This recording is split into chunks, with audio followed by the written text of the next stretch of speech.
வணக்கம்.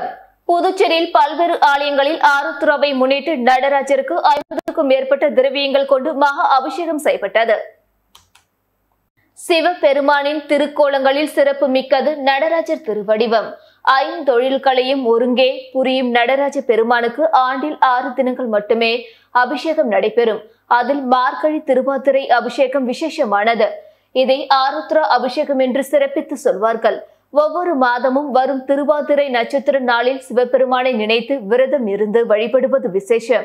அவ்வாறு விரதம் கடைபிடிக்க முடியாதவர்கள் மார்கழி மாதம் வரும் திருவாதிரை நட்சத்திரத்தன்றாவது விரதம் இருக்க வேண்டும். காரணம், மார்கழி மாதத்தின் திருவாதிரை மகிமை பொருந்திய நாள், நடராஜ பெருமானுக்கு அபிஷேகம் நடைபெறும் நாள் என்பதாகும். இந்த ஆண்டுக்கான ஆருத்ர தரிசன விழா புதுச்சேரியில் உள்ள லாஸ்பேட்டை சிவசுப்பிரமணிய சுவாமி தேவஸ்தானம், முத்தியால்பேட்டை பகுதியில் உள்ள ஸ்ரீ முத்துமாரியம்மன் முத்தைய சுவாமி தேவஸ்தானத்தில் எழுந்தருளி உள்ள ஆனந்த நடராஜருக்கு விடியற்காலை சிறப்பு அபிஷேகம் தொடங்கியது.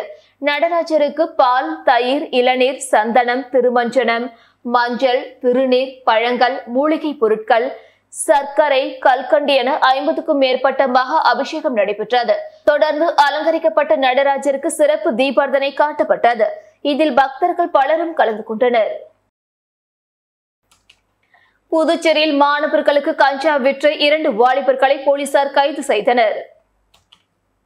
புதுச்சேரி அரியாங்குப்பம் காவல் நிலையத்திற்குட்பட்ட புதுச்சேரி கடலூர் மெயின் ரோடு சொர்ணா நகர் பகுதியில் உள்ள டியூஷன் சென்டர் அருகே சிலர் பள்ளி மாணவர் மற்றும் கல்லூரி மாணவ மாணவியர்களுக்கு கஞ்சா விற்பனை செய்வதாக வந்த ரகசிய தகவலின் பேரில் எஸ்பி வீரவல்லபன் உத்தரவின் பேரில் இன்ஸ்பெக்டர் கலைசெல்வன் தலைமையில் சப் இன்ஸ்பெக்டர் முருகானந்தம் மற்றும் போலீசார் சம்பவ இடத்திற்கு விரைந்து வந்து கண்காணித்தனர். அப்பொழுது போலீசாரை கண்டதும் ஓட முயன்ற இருவரை துரத்தி மடக்கி பிடித்தனர். மேலும் அவர்களிடம் விசாரணை நடத்தியதில் அவர்கள் அரியங்குப்பத்தை அடுத்த நோனாங்குப்பம் அன்னை நகரை சேர்ந்த ஜாஃபர் அலி மகன் ஹாசன் அலி மற்றும் சிவகுமார் மகன் ஆகாஷ் என்ற சங்கிலி என்பது தெரிய வந்தது. அவர்களிடமிருந்து 200 கிராம் கஞ்சா மற்றும் ஒரு செல்போன் ஆகியவைகளை பறிமுதல் செய்து நீதிமன்றத்தில் ஆஜர்படுத்தி காலப்பட்டு மத்திய சிறையில் அடைத்தனர். புதுச்சேரியில் கொரோனா தொற்றால் ஒருவர் உயிரிழந்துள்ள சம்பவம் பொதுமக்களிடையே பெரும் அச்சத்தை ஏற்படுத்தியுள்ளது. புதுச்சேரி உருளையன்பேட்டை தொகுதிக்குட்பட்ட நேரு நகரை சேர்ந்த 55 வயது முதியவர் கோவிந்த். இவர் உடல்நிலை சரியில்லை என கடந்த 10 நாட்களுக்கு முன்பு அரசு மருத்துவமனையில் அனுமதிக்கப்பட்டார். அப்பொழுது அவருக்கு கொரோனா தொற்று இருப்பதை உறுதி செய்த மருத்துவர்கள் அவரை தனிமைப்படுத்தினர். இந்த நிலையில் இன்று அவர் சிகிச்சை பலனின்றி உயிரிழந்தார். இதனை அடுத்து அவரது உடலை உறவினர்களிடம் ஒப்படைக்காமல் மருத்துவமனை நிர்வாகம் அலைக்கழித்ததாகவும் ஆம்புலன்ஸ் தர பணம் கேட்டு தொந்தரவு செய்ததாகவும் கூறப்படுகிறது. இது தொடர்பாக அவரின் உறவினர்கள் தொகுதி எம்எல்ஏ நேருவிடம் புகார் தெரிவித்தனர். அவர் மருத்துவமனை நிர்வாகத்தை தொடர்பு கொண்ட போது சரியான முறையில் பதிலளிக்கவில்லை என கூறப்படுகிறது. இதனை அடுத்து நேரு எம்எல்ஏ தலைமையில் உறவினர்கள் மாவட்ட ஆட்சியரை சந்தித்து முறையிட சென்றபோது அவர் அலுவலகத்தில் இல்லாததால் திரும்பி வந்தனர். அப்பொழுது வழியில் வந்த மாவட்ட ஆட்சியரின் காரை நிறுத்தி எம்எல்ஏ நேரு மாவட்ட ஆட்சியரிடம் கடும் வாக்குவாதத்தில் ஈடுபட்டார். மேலும் காரின் முன்பு அமர்ந்து சாலை மறியலில் ஈடுபட்டார். இது குறித்து தகவல் அறிந்த காவல்துறையினர் விரைந்து வந்து நேரு எம்எல்ஏ மற்றும் உறவினர்களை சமாதானப்படுத்தினர். மேலும் மாவட்ட ஆட்சியர் உடனடியாக நடவடிக்கை எடுப்பதாக உறுதி அளித்ததை தொடர்ந்து போராட்டத்தை கைவிட்டு கலைந்து சென்றனர். இதனால் அப்பகுதியில் சுமார் 1 மணி நேரத்திற்கு மேலாக போக்குவரத்து பாதிக்கப்பட்டது. புதுச்சேரியில் அனைத்து குரூப் பி அரசிதழ் பதிவு பெறாத பணியிடங்களுக்கான நேரடி ஆள் சேர்ப்பு ஒருமுறை நடவடிக்கையாக வயது வரம்பில் 2 ஆண்டுகள் தளர்வு அளிக்க கோரி மத்திய அரசுக்கு அனுப்பும் முன்மொழிவுக்கு கவர்னர் தமிழிசை சவுந்தரராஜன் ஒப்புதல் அளித்துள்ளார். புதுச்சேரி அரசிடமிருந்து கடந்த நவம்பர் 30ஆம் தேதி முதல் டிசம்பர் 5ஆம் தேதி வரை கவர்னர் ஒப்புதலுக்காக 30 கோப்புகள் கவர்னர் மாளிகைக்கு அனுப்பி வைக்கப்பட்டது. கோப்புகள் அனைத்துக்கும் கவர்னர் தமிழிசை சவுந்தரராஜன் ஒப்புதல் அளித்துள்ளார். கூட்டுறவு சங்கங்களின் துணை பதிவாளர் பதவிக்கான ஆட்சேர்ப்பு விதிகளை திருத்த அறிவிப்பு வெளியிடவும், கால்நடை பராமரிப்பு துறையில் ரூபாய் 1.31 கோடிக்கு மருந்து வாங்கியதற்கான செலவினத்திற்கும், பணியாளர் மற்றும் நிர்வாக சீர்திருத்த துறை மூலம் அனைத்து குரூப் பி அரசிதழ் பெறாத பணியிடங்களுக்கான நேரடி ஆள் சேர்ப்பில் ஒருமுறை நடவடிக்கையாக வயது வரம்பில் 2 ஆண்டுகள் தளர்வு அளிக்க கோரி மத்திய அரசின் பணியாளர் மற்றும் பயிற்சித்துறைக்கு அனுப்பும் முன்மொழிவுக்கு கவர்னர் ஒப்புதல் அளித்துள்ளார்.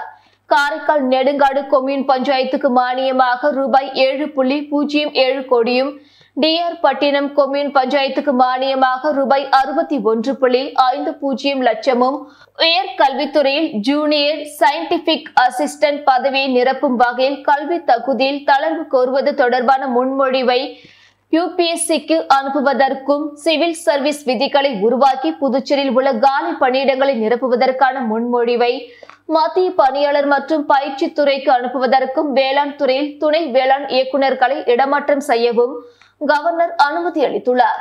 காரைக்காலில் உள்ள வயல்களில் சீமை கருவேலை மரங்களை அகற்றி விளை நிலங்களை மீண்டும் சாகுபடிக்கு கொண்டு வருவதற்கான மானிய திட்டத்தை விரிவுபடுத்தவும், ரிசர்வ் வங்கி மூலம் மாநில வளர்ச்சிக்காக பெறப்பட்ட சந்தை கடனை திருப்பி செலுத்துவதற்கும் கவர்னர் ஒப்புதல் கொடுத்துள்ளார். காரைக்கால் அடுத்த திருநள்ளாறில் உள்ள பிரசித்தி பெற்ற ஸ்ரீ சனீஸ்வர பகவான் ஆலயத்தில் திருவாதிரை ஆருத்ர தரிசன விழாவில் நடராஜர் கோபுர தரிசனம் அருளினார். இதில் ஏராளமான பக்தர்கள் சுவாமி தரிசனம் செய்தனர். காரைக்கால் அடுத்த திருநள்ளாறில் அமைந்துள்ள உலக பிரசித்தி பெற்ற அருள்மிகு ஸ்ரீ சனீஸ்வர பகவான் ஆலயத்தில் ஆண்டுதோறும் திருவாதிரை ஆருத்ர உற்சவம் மிக சிறப்பாக நடைபெற்று வருகிறது. அதேபோல் இந்த ஆண்டு ஆருத்ர உற்சவத்தை முன்னிட்டு சிவன், அம்பாள், பொன்னூஞ்சல் உற்சவம் நேற்றிரவு மிக விமர்சையாக நடைபெற்றது. ஆருத்ர உற்சவத்தை முன்னிட்டு சிவன், அம்பாள் மற்றும் மாணிக்க வாசகருக்கு சிறப்பு பூஜைகள் நடைபெற்றது. இன்று காலை ஸ்ரீ நடராஜர் மற்றும் ஸ்ரீ சிவகாமி தாயாருக்கும் மகா அபிஷேகம் நடைபெற்றது. இன்று பிற்பகல் ஸ்ரீ நடராஜர் ஆருத்ர கோபுர தரிசனம் நிகழ்ச்சி வெகு விமர்சையாக நடைபெற்றது. முன்னதாக கோபூஜையும் விமர்சையாக நடைபெற்றது. தொடர்ந்து ஸ்ரீ நடராஜர், ஸ்ரீ சிவகாமி அம்பாள் சமேதரராக எழுந்தருளி வீதி உலா வந்து பக்தர்களுக்கு அருள் பாலித்தார். விழாவில் தர்மபுர ஆதீன கட்டளை விசாரணை ஸ்ரீலர் ஸ்ரீ கந்தசாமி தம்பிரான் சுவாமிகள், ஆலய நிர்வாக அதிகாரி அருணகிரிநாதன் உள்ளிட்ட ஏராளமான பக்தர்கள் கலந்து கொண்டு சுவாமி தரிசனம் செய்தனர். மரக்காணம் கடலில் மீண்டும் ஒரு கற்சிலை கரை ஒதுங்கியது. மரக்காணம் அருகே தீர்த்தவாரி கடலில் நேற்று மாலை 2 அடி உயரமுள்ள ஒரு பைரவர் கற்சிலை கரை ஒதுங்கியது. இதனை பார்த்த பொதுமக்கள் வருவாய்த்துறை மற்றும் காவல்துறையினருக்கு தகவல் கொடுத்தனர். மரக்காணம் வட்டாட்சியர் பாலமுருகன் சம்பவ இடத்திற்கு சென்று கடலில் இருந்து கரை ஒதுங்கிய சிலையை மீட்டு மரக்காணம் வட்டாட்சியர் அலுவலகத்திற்கு எடுத்து வந்தார். இந்நிலையில் இன்று மீண்டும் அதே இடத்தில் சுமார் 2 அடி உயரமுள்ள ஒரு அம்மன் கற்சிலை கரை ஒதுங்கியது. இதனை பார்த்து அப்பகுதியில் இருந்த பொதுமக்கள் சம்பந்தப்பட்ட அதிகாரிகளுக்கு தகவல் கொடுத்தனர். இது பற்றி தகவல் அறிந்த வருவாய்த்துறையினர் மற்றும் காவல்துறையினர் சம்பவ இடத்திற்கு சென்று அந்த சிலையை எடுத்து வந்து மரக்காணம் வட்டாட்சியர் அலுவலகத்தில் வைத்துள்ளனர். ஒரே இடத்தில் ஒரே அளவுள்ள கற்சிலைகள் அடுத்தடுத்த நாட்களில் கரை ஒதுக்கி உள்ளது. இதனால் இந்த கற்சிலைகளை யாராவது தனிநபர்கள் அவர்களது வீட்டில் வைத்து வழிபாடு செய்துவிட்டு அந்த கற்சிலைகளை கடலில் வீசி உள்ளார்களா அல்லது சாமியார்கள் யாரேனும் இந்த சிலைகளை வைத்து பூஜை செய்துவிட்டு இவைகளை கடலில் வீசி உள்ளார்களா என விசாரணை நடத்தினால்தான் தெரிய வரும் என அதிகாரிகள் கூறுகின்றனர். ஊசுடு சட்டமன்ற தொகுதிக்குட்பட்ட குருமாம்பேட் பகுதியில் புதிய ஆழ்குழாய் கிணறு அமைக்கும் பணிக்கான பூமி பூஜையை அமைச்சர் சால்ஜி சரவணன்குமார் தொடங்கி வைத்தார். ஊசுடு சட்டமன்ற தொகுதிக்குட்பட்ட குருமாம்பேட் மற்றும் அதனை சுற்றியுள்ள மக்களின் குடிநீர் பற்றாக்குறையை போக்கும் விதமாக குருமாம்பேட் பகுதியில் புதிய ஆழ்குழாய் கிணறு அமைக்கும் பணிக்கான பூமி பூஜை ரூபாய் 6,75,000 மதிப்பீட்டில் நடைபெற்றது. இதில் குடிமைப் பொருள் வழங்கல் மற்றும் நுகர்வோர் விவகாரங்கள் துறை அமைச்சர் சால்ஜி சரவணன்குமார் கலந்து கொண்டு விழாவிற்கு தலைமை தாங்கி பூமி பூஜை செய்து பணியினை துவக்கி வைத்தார். இந்நிகழ்ச்சியில் பொதுப்பணித்துறை தலைமை பொறியாளர் வீரசெல்வம், கண்காணிப்பு பொறியாளர் பாஸ்கரன், பொது சுகாதார கோட்ட செயற்பொறியாளர் உமாபதி, உதவி பொறியாளர் வீணாராணி, இளநிலை பொறியாளர் திருவேங்கடம் மற்றும் தொகுதி பாஜக நிர்வாகிகள் உட்பட அப்பகுதி மக்கள் திரளாக கலந்து கொண்டனர். புதுச்சேரி அடுத்த அனுமந்தை குப்பம் பகுதியில் 19ஆம் ஆண்டு சுனாமி நினைவு தினத்தையொட்டி மீனவர்கள் மெழுகுவர்த்தி ஏந்தி சுனாமி பேரலையால் உயிர்நீத்தவர்களுக்கு அஞ்சலி செலுத்தினார்கள். புதுச்சேரி அடுத்துள்ள அனுமந்தை குப்பம், அழகன் குப்பம் மற்றும் அதனை சுற்றியுள்ள 19 மீனவ கிராமங்களில் உள்ள மீனவர்கள் சுனாமி பேரலையில் உயிர்நீத்த மீனவர்களுக்கு அஞ்சலி செலுத்தும் விதமாக மெழுகுவர்த்தி ஏந்தி மௌன அஞ்சலி செலுத்தினர். மேலும் கடலில் பால் ஊற்றி மலர் தூவி அஞ்சலி செலுத்தினர். சுனாமி நினைவு தினத்தை முன்னிட்டு 19 மீனவ கிராமங்களில் மீனவர்கள் யாரும் கடலுக்கு செல்லவில்லை. மரக்காணம் வட்டாட்சியர் பாலமுருகன் மற்றும் காவல் ஆய்வாளர் பாபு மற்றும் காவல் உதவி ஆய்வாளர் அண்ணாதுரை மீன்வளத்துறை அதிகாரிகள் மீனவர்களுடன் அஞ்சலி செலுத்தினர்.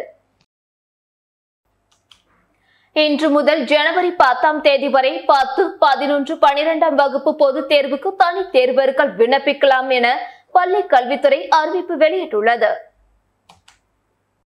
புதுச்சேரி பள்ளி கல்வித்துறை இணை இயக்குநர் சிவகாமி வெளியிட்டுள்ள செய்திக்குறிப்பில் 2024ஆம் ஆண்டு மார்ச், ஏப்ரலில் நடைபெறவுள்ள 10, 11 மற்றும் 12ஆம் வகுப்பு பொதுத் தேர்வுக்கு விண்ணப்பிக்க விரும்பும் தகுதியான தனி தேர்வர்களிடமிருந்து இணையதளம் மூலம் விண்ணப்பங்கள் வரவேற்கப்படுகின்றன. பொது தேர்வுகளுக்கு விண்ணப்பிக்க விரும்பும் தனி தேர்வர்கள் இன்று முதல் வரும் ஜனவரி 10ஆம் தேதி வரை காலை 11 மணி முதல் மாலை 5 மணி வரை 11, 12ஆம் வகுப்பு தனி தேர்வு எழுதும் மாணவர்கள் முத்திரையர்பாளையம் இளங்கோ அடிகள் அரசு மேல்நிலை பள்ளிக்கும், மாணவிகள் செல்லப்பெருமாள்பேட் விவேகானந்தா மேல்நிலை பள்ளிக்கும், 10ஆம் வகுப்பு பொதுத் தேர்வு எழுதும் மாணவர்கள் காராமணிக்குப்பம் ஜீவானந்தம் அரசு ஆண்கள் மேல்நிலை பள்ளிக்கும், மாணவிகள் கதிர்காமம் அரசு பெண்கள் மேல்நிலை பள்ளிக்கும் நேரில் சென்று இணையதளம் மூலம் தங்களது விண்ணப்பத்தினை பதிவு செய்து கொள்ளலாம். 10ஆம் வகுப்பு தேர்வு கட்டணமாக ரூபாய் 125, ஆன்லைன் பதிவு கட்டணமாக ரூபாய் 70 என மொத்தம் ரூபாய் 195 செலுத்த வேண்டும். 11, 12ஆம் வகுப்புக்கு ஏற்கனவே பொதுத் தேர்வு எழுதி தோல்வி உற்ற ஒவ்வொரு பாடத்திற்கும் ரூபாய் 50 தேர்வு கட்டணமும் அதனுடன் இதர கட்டணமாக ரூபாய் 35, ஆன்லைன் பதிவு கட்டணமாக ரூபாய் 70 செலுத்த வேண்டும். 11, 12ஆம் வகுப்பு முதல் முறையாக தேர்வு எழுதுவோர் தேர்வு கட்டணமாக ரூபாய் 185, ஆன்லைன் பதிவு கட்டணமாக ரூபாய் 70 செலுத்த வேண்டும். தேர்வு கட்டணம் மற்றும் ஆன்லைன் பதிவு கட்டணத்தை சேவை மையத்தில் பணமாக செலுத்த வேண்டும். ஆன்லைனில் விண்ணப்பத்தினை பதிவு செய்த பிறகு தேர்வர்களுக்கு ஒப்புகை சீட்டு வழங்கப்படும். அதில் குறிப்பிட்டுள்ள விண்ணப்ப எண்ணை பயன்படுத்தி அரசு தேர்வுத்துறை பின்னர் அறிவிக்கும் நாளில் தேர்வுக்கூட நுழைவு சீட்டுகளை பதிவிறக்கம் செய்ய இயலும். எனவே ஒப்புகை சீட்டினை தனி தேர்வர்கள் பாதுகாப்பாக வைத்துக் கொள்ள வேண்டும். இத்தேர்வுகள் சார்ந்த விரிவான தகவல்களை www.dg.tn.gov.in என்ற இணையதளத்தில் காணலாம். இவ்வாறு அவர் கூறியுள்ளார். LDC பணிக்கான தட்டச்சு தேர்வில் 39 பேர் தகுதி பெற்றுள்ளதாகவும் 11 பேர் தோல்வி அடைந்துள்ளதாகவும் பணியாளர் மற்றும் நிர்வாக சீர்திருத்தத்துறை சார்பு செயலர் கண்ணன் தெரிவித்துள்ளார். புதுச்சேரியில் 165 கீழ்நிலை எழுத்தர் மற்றும் 55 பண்டக காப்பாளர் பணியிடங்களை நிரப்புவதற்கு கடந்த ஆகஸ்ட் 27ஆம் தேதி எழுத்துத் தேர்வு நடைபெற்றது. இத்தேர்வு முடிவு செப்டம்பர் 1ஆம் தேதி வெளியானதை தொடர்ந்து எழுத்துத் தேர்வில் தகுதி பெற்றவர்களுக்கு செப்டம்பர் 20ஆம் தேதி முதல் 26ஆம் தேதி வரை சான்றிதழ் சரிபார்ப்பு நடைபெற்றது. அப்பொழுது தட்டச்சு தேர்வில் தேர்ச்சி பெற்றவர்கள் நேரடியாக பணிக்கு தேர்வு செய்யப்பட்டனர். அதே சமயம் தட்டச்சு தேர்வில் தேர்ச்சி பெறாத 54 பேருக்கு டிசம்பர் 17ஆம் தேதி கணினியல் தட்டச்சு தகுதி தேர்வு பிள்ளைச்சாவடியில் உள்ள தொழில்நுட்ப பல்கலைக்கழகத்தில் நடைபெற்றது. இதில் 53 பேர் கலந்து கொண்டனர். 100 மதிப்பெண்களுக்கு நடைபெற்ற தட்டச்சு தேர்வில் குறைந்தபட்ச தகுதி மதிப்பெண்ணாக 40 மதிப்பெண் எடுக்க வேண்டுமென அறிவுறுத்தப்பட்டது. இந்நிலையில் தட்டச்சு தகுதி தேர்வு முடிவு நேற்று வெளியிடப்பட்டது. இதில் 39 பேர் தேர்ச்சி பெற்றுள்ளனர். இது தொடர்பாக பணியாளர் மற்றும் நிர்வாக சீர்திருத்தத்துறை சார்பு செயலர் கண்ணன் வெளியிட்டுள்ள செய்திக்குறிப்பில் LDC பணிக்கான தட்டச்சு தகுதி தேர்வில் மகேந்திரன், உமர், ரகுவரன், ரஞ்சித் குமார், ஜாய்ஸ், மார்டினா உட்பட 39 பேர் தேர்ச்சி பெற்றுள்ளனர். 11 பேர் குறைந்தபட்ச தகுதி மதிப்பெண்ணான 40 பெறாமல் தோல்வி அடைந்துள்ளனர். ஸ்ரீராம் என்பவர் உச்சநீதிமன்றத்தில் ரிட் மனு தாக்கல் செய்துள்ளதால் அவரது தேர்வு முடிவு நிறுத்தி வைக்கப்பட்டுள்ளது. சதீஷ்குமார், சுரேந்திரன் ஆகியோர் தட்டச்சு தேர்வில் பங்கேற்காமல் விலகிவிட்டனர். இவ்வாறு அவர் கூறியுள்ளார். சர்வதேச முதியோர் தினத்தையொட்டி நடத்தப்பட்ட விளையாட்டுப் போட்டிகளில் வெற்றி பெற்ற மூத்த குடிமக்களுக்கு முதலமைச்சர் ரங்கசாமி பரிசுகள் வழங்கி பாராட்டினார். புதுச்சேரி அரசின் புதுவை முதியோர் பராமரிப்பு சங்கம் சார்பில் சர்வதேச முதியோர் தின விழா கதிர்காமம் இந்திரா காந்தி அரசு மருத்துவக் கல்லூரியில் உள்ள கலையரங்கில் இன்று கொண்டாடப்பட்டது. இந்த நிகழ்ச்சியில் சட்டப்பேரவைத் தலைவர் செல்வம், அமைச்சர் ஜெயக்குமார், அரசு கொறடா ஆறுமுகம், சட்டமன்ற உறுப்பினர் ரமேஷ் ஆகியோர் முன்னிலை வகித்தனர். விழாவில் சிறப்பு விருந்தினராக முதலமைச்சர் ரங்கசாமி கலந்து கொண்டு விழாவை தொடங்கி வைத்து சர்வதேச முதியோர் தினத்தையொட்டி நடத்தப்பட்ட விளையாட்டுப் போட்டிகளில் வெற்றி பெற்ற மூத்த குடிமக்களுக்கு பரிசுகள் வழங்கி பாராட்டினார். இந்த நிகழ்ச்சியில் சமூக நலத்துறை இயக்குநர் குமரன், பான்கேட் செயலர் ஸ்ரீதரன் உட்பட மூத்த குடிமக்கள் திரளாக கலந்து கொண்டனர். திருபுவனை தொகுதியில் பிரதான் மந்திரி ஆவாஸ் யோஜனா கல்வீடு கட்டும் திட்டத்தின் கீழ் பயனாளிகளுக்கு தவணை தொகை வழங்கும் நிகழ்ச்சி சட்டமன்ற உறுப்பினர் அங்காளன் வழங்கினார். திருபுவனை சட்டமன்ற தொகுதிக்குட்பட்ட திருபுவனை சட்டமன்ற உறுப்பினர் அலுவலகத்தில் பிரதான் மந்திரி ஆவாஸ் யோஜனா கல்வீடு கட்டும் திட்டத்தின் கீழ் பயனாளிகளுக்கு தவணை தொகை வழங்கும் நிகழ்ச்சி நடைபெற்றது. இதில் திருபுவனை தொகுதியின் சட்டமன்ற உறுப்பினர் அங்காளன் கலந்து கொண்டு நிகழ்ச்சிக்கு தலைமை தாங்கி பயனாளிகளுக்கு தவணை தொகை வழங்கினார். இதில் முதல் தவணையாக 47 நபர்களுக்கு தலா 1,20,000 ரூபாயும், இரண்டாவது மற்றும் மூன்றாவது தவணை தொகையாக 17 நபர்களுக்கு தலா 1,60,000 ரூபாய்க்கான பணியாணையும் வழங்கப்பட்டது. மொத்தம் 83,60,000 ரூபாய்க்கான பணியாணையை சட்டமன்ற உறுப்பினர் அங்காளன் பயனாளிகளுக்கு வழங்கினார். இதில் குடிசை மாற்று அதிகாரிகள், தலைமை செயலர் அலுவலர் ராதாகிருஷ்ணன், உதவி பொறியாளர் ரவி, இளநிலை பொறியாளர் சத்தியவாணி, மேற்பார்வையாளர் ரவிச்சந்திரன், நல ஆய்வாளர் வெங்கடேசன் ஆகியோர் முன்னிலை வகித்தனர். இந்நிகழ்ச்சியில் பொதுமக்கள் மற்றும் சட்டமன்ற உறுப்பினரின் ஆதரவாளர்கள் பலர் கலந்து கொண்டனர். ஸ்ரீ கன்னிமூல கணபதி ஐயப்ப யோகத்தின் 39ஆம் ஆண்டு சபரிமலை யாத்திரை மற்றும் 12ஆம் ஆண்டு திருவிளக்கு பூஜை விளையனூர் பிராமணால் வீதியில் நடைபெற்றது. புதுச்சேரி மாநில சபரிமலை ஐயப்ப சேவா சமாஜத்தின் வழிகாட்டுதலின்படி செயல்படும் ஸ்ரீ கன்னிமூல கணபதி ஐயப்ப யோகத்தின் 39ஆம் ஆண்டு சபரிமலை யாத்திரை மற்றும் 12ஆம் ஆண்டு திருவிளக்கு பூஜை விளையனூர் பிராமணால் வீதியில் நடைபெற்றது. ஐயப்ப விக்கிரகத்திற்கு பலவித வாசனை திரவியங்களால் அபிஷேகம் செய்யப்பட்டு தீபார்த்தனை காண்பிக்கப்பட்டது. அதனைத் தொடர்ந்து மதியம் கலந்து கொண்ட அனைவருக்கும் அறுசுவை உணவு வழங்கப்பட்டது. மாலை நடைபெற்ற திருவிளக்கு பூஜையில் இசை வாத்தியங்கள் முழங்க சிறுவர், சிறுமியர், பெண்கள் என ஏராளமானோர் கையில் விளக்கு தட்டுடன் தீபமேந்தி வர ஐயப்பன் வண்ணமலர் மாலைகள் மற்றும் மின் விளக்குகளால் அலங்கரிக்கப்பட்டு வான வேடிக்கைகளுடன் 4 மாட வீதிகளிலும் வலம் வந்து அருள் பாலித்தார். பின்னர் சரண கோஷங்கள் முழங்க மகா தீபார்த்தனைக்கு பின் ஹரிவராசனம் பாடப்பட்டது. தொடர் விடுமுறை காரணமாக புதுச்சேரிக்கு வந்துள்ள சுற்றுலா பயணிகள் கடற்கரையில் குவிந்ததால் கூட்டம் அலைமோதியது. புதுச்சேரிக்கு வார இறுதி நாட்களில் வெளிமாநிலங்களில் இருந்து ஏராளமான சுற்றுலா பயணிகள் வருகை தருகின்றனர். வார விடுமுறை மற்றும் கிறிஸ்துமஸ் புத்தாண்டை முன்னிட்டு புதுச்சேரிக்கு வெளிநாடுகள் மற்றும் தமிழகம், கேரளா, ஆந்திரா, கர்நாடகா உள்ளிட்ட மாநிலங்களை சேர்ந்த சுற்றுலா பயணிகள் வர துவங்கியுள்ளனர். இதனால் புதுச்சேரியில் உள்ள தங்கும் விடுதிகள், ரிசார்ட்டுகள் நிரம்பி வருகின்றன. சுற்றுலா பயணிகள் கடற்கரை, பூங்கா, அரவிந்தர் ஆசிரமம், நோனாங்குப்பம் படகு குழாம், மணக்குளம் விநாயகர் கோவில் உள்ளிட்ட பல்வேறு சுற்றுலா பகுதிகளுக்கு சென்று வருகின்றனர். மேலும் புதுச்சேரி கடற்கரை சாலையில் சுற்றுலா பயணிகள் குவிந்துள்ளதுடன் கடலில் இறங்கி விளையாடி மகிழ்ந்தனர். புதுச்சேரியில் 10 வயது சிறுமிக்கு பாலியல் தொல்லை கொடுத்த வழக்கில் பொறியியல் கல்லூரி மாணவருக்கு போக்சோ சட்டத்தின் கீழ் 5 ஆண்டுகள் கடுங்காவல் சிறை தண்டனை விதித்து நீதிமன்றம் தீர்ப்பளித்துள்ளது. புதுச்சேரியை சேர்ந்த கூலி தொழிலாளி கடந்த 2022ஆம் ஆண்டு ஜூலை மாதம் வீட்டின் கதவை திறந்து வைத்துவிட்டு 10 வயது மகளுடன் உறங்கியுள்ளார். அப்பொழுது லிங்கா ரெட்டிப்பாளையத்தை சேர்ந்த சந்திரமௌலி உள்ளே நுழைந்து தூங்கிக் கொண்டிருந்த 10 வயது சிறுமிக்கு பாலியல் தொல்லை கொடுத்துள்ளார். உறக்கத்திலிருந்து எழுந்த தந்தை சந்திரமௌலியை பிடிக்க முயன்றபோது அவர் தப்பி சென்றார்.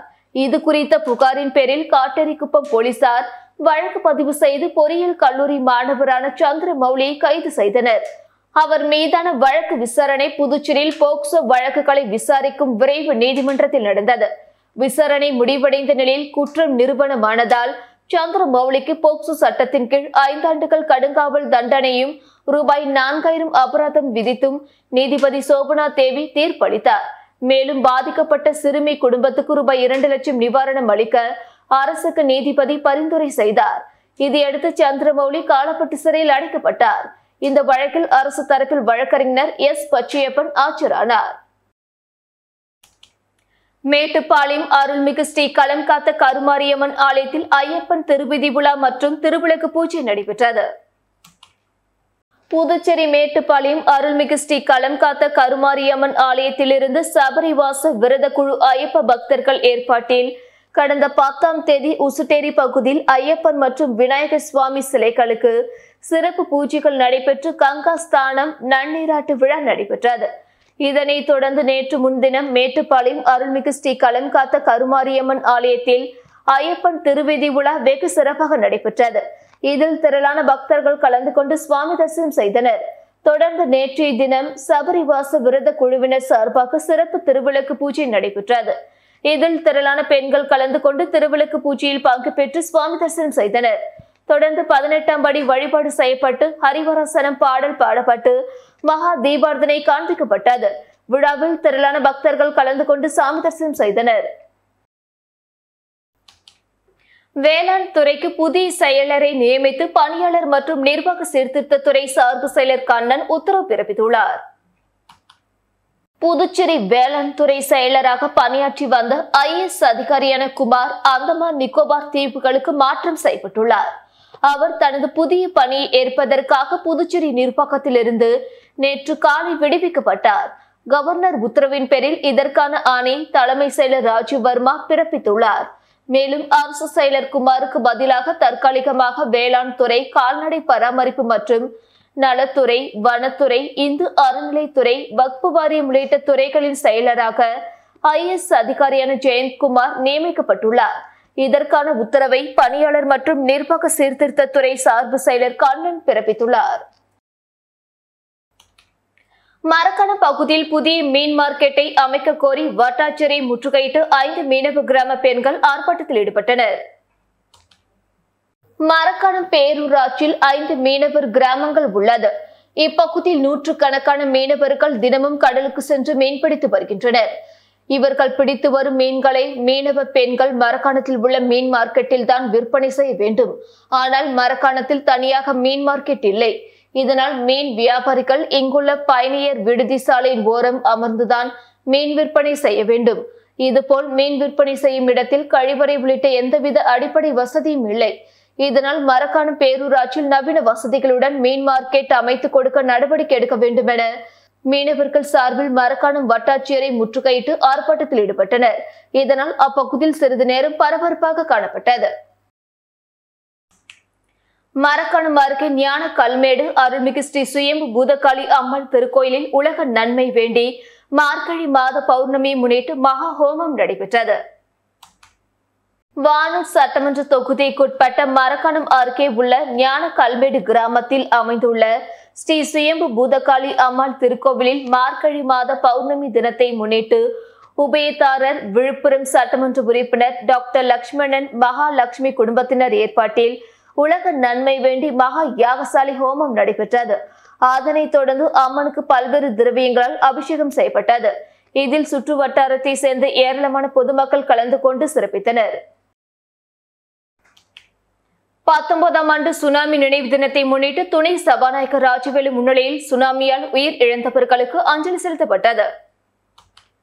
19ஆம் ஆண்டு சுனாமி நினைவு தினத்தை முன்னிட்டு ஏம்பலம் தொகுதிக்குட்பட்ட கிருமாம்பாக்கம் மெயின் ரோட்டில் லட்சுமிகாந்தன் MLA தலைமையில் துணை சபாநாயகர் ராஜவேலு முன்னிலையில் சுனாமியால் உயிரிழந்தவர்களுக்கு அஞ்சலி செலுத்தப்பட்டது.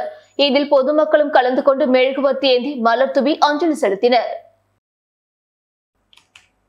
புதுச்சேரி பொதுப்பணித்துறையில் விடப்படும் டெண்டர்களில் உள்ளூர் ஒப்பந்ததாரர்கள் புறக்கணிக்கப்படுவதை கண்டித்து பொதுப்பணித்துறை தலைமை அலுவலகத்தை முற்றுகையிட்டு ஒப்பந்ததாரர்கள் போராட்டத்தில் ஈடுபட்டனர்.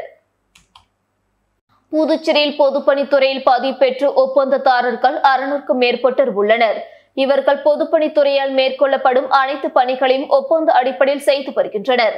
ஆனால் சமீப காலமாக உள்ளூரில் உள்ள ஒப்பந்ததாரர்கள் புறக்கணிக்கப்பட்டு வெளிமாநில ஒப்பந்ததாரர்களுக்கு பணி வழங்கப்படுவதாக குற்றச்சாட்டை கூறி வந்தனர்.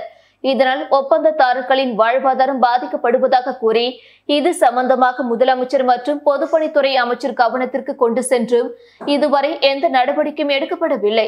இந்த நிலையில் புதுச்சேரி பொதுப்பணித்துறை தலைமை அலுவலகம் முன்பு ஒன்று திரண்ட ஒப்பந்ததாரர்கள் முற்றுகை போராட்டத்தில் ஈடுபட்டனர்.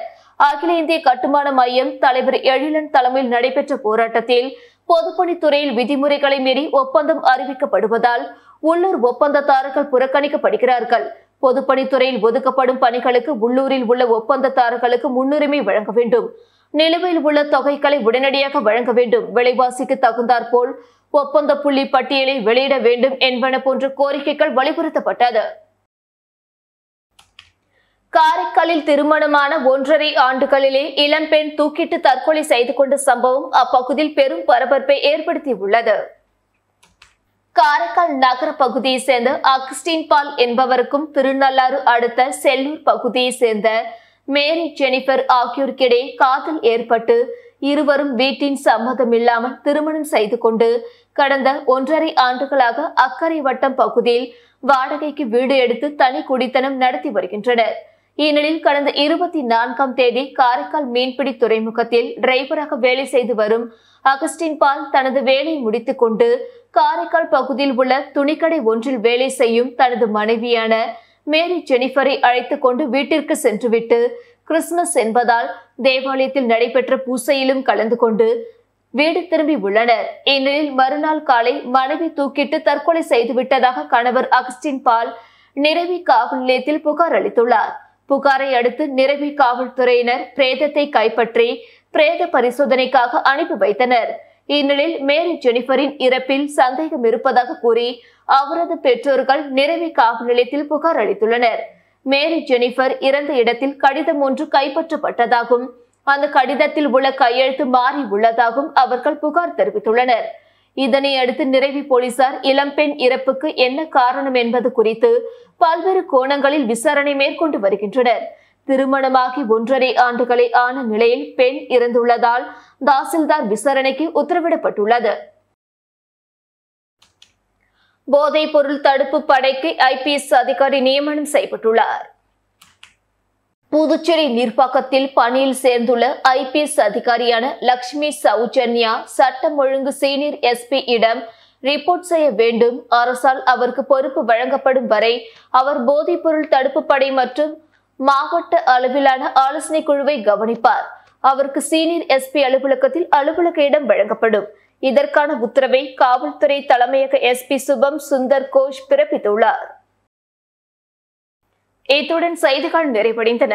வணக்கம்.